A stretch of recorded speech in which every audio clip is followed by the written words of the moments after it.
Israeli troops advance toward Gaza City as death toll rises. Israeli troops fought with Hamas militants on the edges of Gaza City on Thursday as the Palestinian death toll rose above 9,000. After nearly 4 weeks of war sparked by Hamas's deadly rampage in Israel, U.S. and Arab leaders raised pressure on Israel to ease its siege of Gaza and at least briefly halt its attacks in order to aid civilians. U.S. Secretary of State Antony Blinken was heading to the region for talks Friday in Israel and Jordan, after President Joe Biden suggested a humanitarian pause in the Gaza, fighting to let in aid for Palestinians and let out more foreign nationals. An airstrike Thursday smashed a residential building to rubble in the Bureij refugee camp several miles south of Gaza City. One boy, his face covered in blood, cried as workers dug him out of the dirt and wreckage.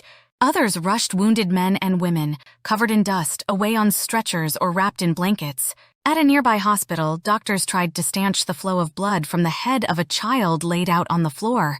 At least 15 people were killed, Gaza's civil defense spokesperson said, and residents said dozens more were believed buried. The strike took place in the southern zone, to which Israel has told residents of the north to flee. Israel did not immediately respond to Biden's suggestion of a humanitarian pause. Prime Minister Benjamin Netanyahu has previously ruled out a ceasefire, vowing to destroy Hamas rule in the Gaza Strip after its militants killed hundreds of men, women, and children on October 7 and took some 240 people captive. Arab countries, including those allied with the U.S. and at peace with Israel, have expressed mounting unease with the war.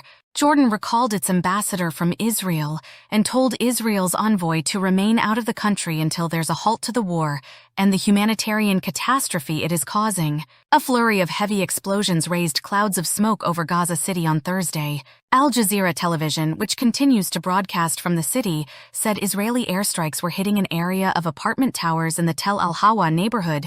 The barrage hit around 100 yards from Al-Quds Hospital, the Palestinian Red Crescent Society said in post on X. There was no immediate comment by the Israel military on the strikes. The U.S. has pledged unwavering support for Israel in its campaign against Hamas, but the Biden administration has pushed for Israel to let more aid into Gaza amid growing alarm in the region over the destruction and humanitarian crisis in the tiny Mediterranean enclave.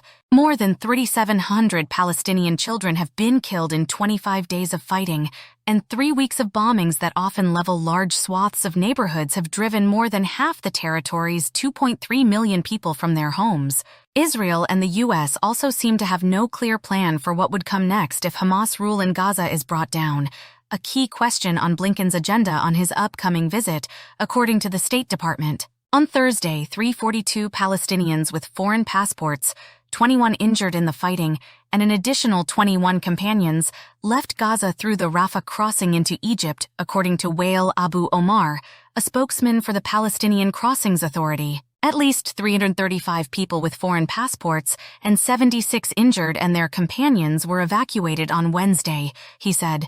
Their departure came after weeks of talks. It was first time people left Gaza other than 4 hostages released by Hamas and another rescued by Israeli forces.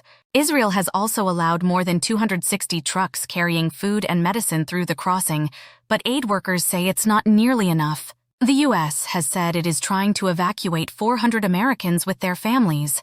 Israeli troops pushed into Gaza in larger numbers over the weekend. Hundreds of thousands of Palestinians remain in the path of the fighting in northern Gaza, despite Israel's repeated calls for them to evacuate to the territory south, which is also being bombarded. Palestinian militants fired anti-tank missiles, set off explosive devices, and hurled grenades at Israeli troops during an overnight battle, the Israeli military said Thursday. The report could not be independently confirmed. Casualties on both sides are expected to rise as Israeli troops advance toward the dense residential neighborhoods of Gaza City. At least 9,061 Palestinians have been killed in the war, mostly women and minors, and more than 32,000 people have been wounded, the Gaza Health Ministry said Thursday, without providing a breakdown between civilians and fighters. 4 Palestinians, including 3 teenagers, were shot dead in different parts of the occupied West Bank early Thursday, the Palestinian Health Ministry said. More than 130 Palestinians have been killed in the West Bank since the start of the war, mainly in violent protests and gun battles during Israeli arrest raids. An Israeli reserve soldier died after a suspected militant opened fire on his car near a settlement in the West Bank on Thursday, the military and medics said.